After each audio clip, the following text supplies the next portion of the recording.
సప్తమి తిథి నాడు సూర్యకాంతి చాలా విశేషంగా ఉంటుంది.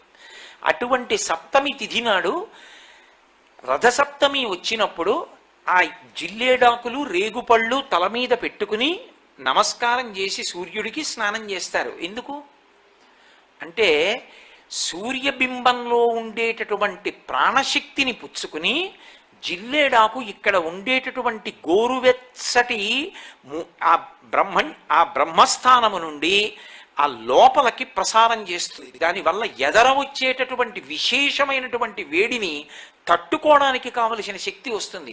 రేగుపండుకి ఓ లక్షణం ఉంది, పీడ తీస్తుంది అది. అందుకే పిల్లలకి భోగి పండగ నాడు చిల్లర పైసలతో కలిపి రేగుపళ్ళు పోస్తారు. భోగి పీడ పోయింది వాళ్ళకి అని. అంటే వాళ్ళకి ఆ పీడ పోతే వాడు భోగం అనుభవించడానికి యోగ్యుడవుతాడు, ఆ తేజస్సు నిలబడుతుంది. ఈ లోకాన్నంతటినీ చెక్కేవాడు ఎవరంటే సూర్యనారాయణమూర్తి.